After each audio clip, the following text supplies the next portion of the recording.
जय श्री राम दोस्तों। आज हम आपके लिए लेकर आए हैं क्लास 10th का मॉडल पेपर और हमें आशा करते हैं कि आपका हिंदी का पेपर अच्छा गया होगा और आपको जान के खुशी होगी कि हमारे चैनल पर जो मॉडल पेपर और जो बताया गया था पेपर वो पूरा का पूरा पेपर फंसा था। तो चलिए शुरू करते हैं।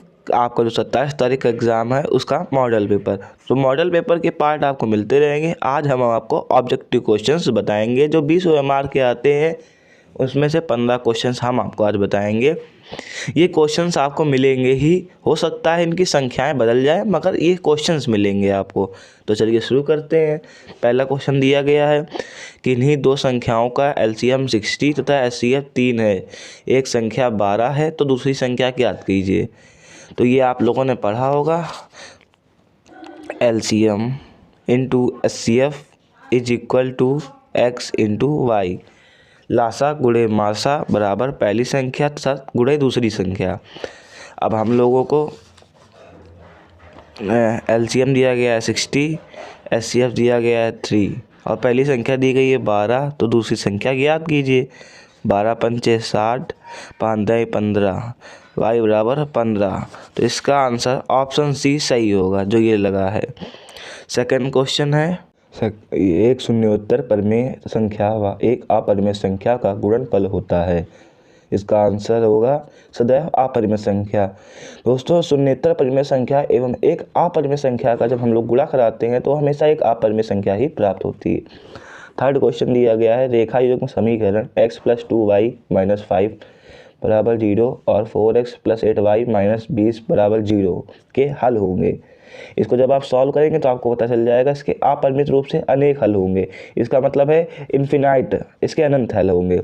फोर्थ क्वेश्चन दिया गया है, वह सबसे बड़ी संख्या जिसे 70 और 125 को विभाजित करने पर क्रमशः शेषफल 5 और 8 प्राप्त होता है। तो इसके लिए जब हम 70 और 5 को जोड़ देते हैं उसके बाद डिवाइड करते हैं तो जो आंसर आता है वो वाला आंसर यहाँ पर लिखा जाता है। तो जब आप ऐसा करेंगे तो आपको उत्तर 13 प्राप्त होगा। इसका सही उत्तर 13 होगा।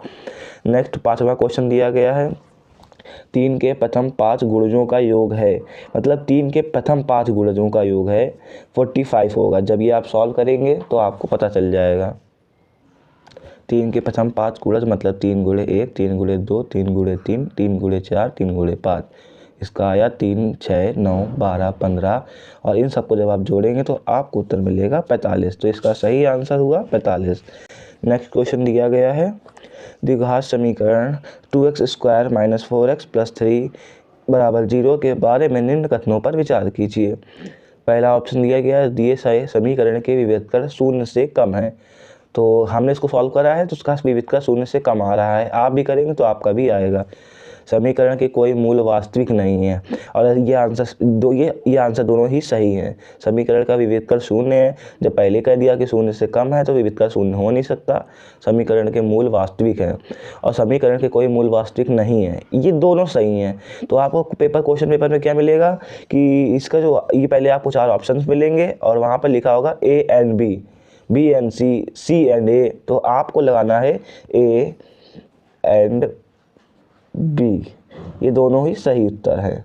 नेक्स्ट क्वेश्चन दिया गया है, AOBC एक आयत है जिसके 3 शीर्ष हैं, A 0,3, O 0,0 और B 5,0। इसका विकर्ण ज्ञात कीजिए। तो इसका विकर्ण आएगा √34। इसका सही उत्तर है √34। हम एक वीडियो में आपको सारे क्वेश्चन सॉल्व करके नहीं दिखा सकते, इसलिए हम आपको सही आंसर बता देते हैं। और यदि आपको कोई क्वेश्चन नहीं आता है तो आप कमेंट करिए, हम आपको उसका उत्तर, आपको पूरा उसका सॉल्यूशन भी बताएंगे। नेक्स्ट क्वेश्चन है, यदि समीकरण x² + kx - 5/4 बराबर 0 का एक मूल 1/2 है तो k का मान ज्ञात कीजिए। तो इसमें हम लोग को k का मान ज्ञात करना है और एक मूल दे दिया गया है। तो ये क्वेश्चन कैसे करते हैं, x² + kx - 5/4, x² + kx - 5/4 = 0 और इसका एक मूल दिया गया है 1/2। तो क्या करेंगे कि x की वैल्यू रख देंगे 1/2 का होल स्क्वायर प्लस k 1/2 - 5/4 = 0। 1/2 का स्क्वायर होता है 1/4 plus k/2 - 5/4 = 0। k/2 plus 1/4 minus 5/4। तो इसका आंसर आएगा k/2, 1 में से आप 1 में से 5 हटाएंगे तो -4/4 कट जाएगा। तो k/2 माइनस 1 बराबर 0। तो k माइनस 2/2 बराबर 0। k = 2। आपका ऑप्शन ए सही है। k की वैल्यू आई हमारी 2। नेक्स्ट क्वेश्चन दिया गया, दो त्रिभुज समरूप होते हैं यदि इनके संगत कोण बराबर हों, यदि इनकी संगत भुजाएं एक ही अनुपात में हों, उपर्युक्त दोनों इनमें से कोई नहीं। तो दो त्रिभुज समरूप कब होते हैं? दो त्रिभुज तब समरूप होते हैं जब उनकी संगत कोण बराबर हो या तो संगत भुजाएं बराबर हो। और यह तो दिया गया है यदि इनके संगत कोण बराबर हों और इनकी संगत भुजाएं एक ही अनुपात में हो। इसका मतलब है उपर्युक्त दोनों, ये दोनों ही ऑप्शन सही है। तो इसके लिए थर्ड ऑप्शन उपर्युक्त दोनों वाला सही है। नेक्स्ट है, यदि एक समकोण त्रिभुज ABC में एंगल C बराबर 90 और AC बराबर 3 सेंटीमीटर और BC बराबर 4 सेंटीमीटर है तो बिंदु C से जाने वाली माध्यिका की माप ज्ञात कीजिए। इसका राइट आंसर दोस्तों होगा 2.5 सेंटीमीटर। हम फिर एक बार कह रहे हैं, अगर आपको कोई क्वेश्चन नहीं आता है तो आप कमेंट करिए, हम उसका सॉल्यूशन आपको देंगे। नेक्स्ट क्वेश्चन दिया गया है, यदि sin theta minus cos theta बराबर 1 है तो sin की पावर 4 थीटा प्लस cos की पावर 4 थीटा का मान होगा। इसका आंसर आएगा 1। नेक्स्ट क्वेश्चन दिया गया है, sin 2a बराबर 2 sin a तब सत्य होगा जबकि a बराबर। तो sin 2a बराबर 2 sin a ये कब कहते हैं सही होगा? तो ये तब सही होगा जब थीटा इक्वल ए की इक्वल टू 0। थीटा या ए दोनों ही बात एक ही है, तो जिसका जब मान 0 होगा तभी दोनों सत्य होंगे। नेक्स्ट क्वेश्चन है, यदि 4 tan थीटा बराबर 3 है तो 4 sin theta minus cos theta upon 4 tan theta plus cos theta बराबर होगा। तो इसके लिए सॉल्व कैसे करेंगे? 4 tan थीटा बराबर 3 दिया गया है, लिखेंगे 4 tan थीटा इज इक्वल 3। तो tan थीटा इज इक्वल 3/4। इसको सॉल्व करने का एक और भी वो तो तरीका है, हम कॉमन ले लेते हैं। कॉमन लेंगे तो ये बटन चला जाएगा, इसको tan में बना देंगे तो भी हो जाएगा।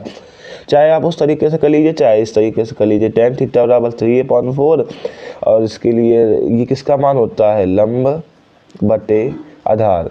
तो k is equal L² plus A²। ये फार्मूला लगाएंगे, k की वैल्यू 5 सेंटीमीटर आ जाएगी। अब sin थीटा लंब अपॉन कर्ण तो 3/5 और cos थीटा आधार बटे कर्ण तो 4/5। अब यहाँ पे वैल्यू रख देंगे 4 × 3/5 माइनस cos थीटा की जगह 4/5 अपॉन 4 × 3/5 प्लस 4/5। इसको सॉल्व करेंगे तो चाहते हैं 12/5 माइनस 4/5, चाहते हैं 12/5 प्लस 4/5। बस इतना अंतर आया, यहाँ पर माइनस का था, यहाँ पर प्लस का था। 12 में 4 घटाएंगे तो कितना बचेगा? 8। 8/5, 12 में 4 जोड़ देंगे तो 16 है। 16/5, इससे ये कट गया है, 4 चक्को 16। अरे सॉरी, इसका आंसर आएगा 1/2। तो इसका राइट आंसर 1/2। नेक्स्ट क्वेश्चन दिया गया, sec a plus tan theta bracket में 1 माइनस sin a का मान होगा। तो इसका आंसर होगा cos a। धन्यवाद दोस्तों।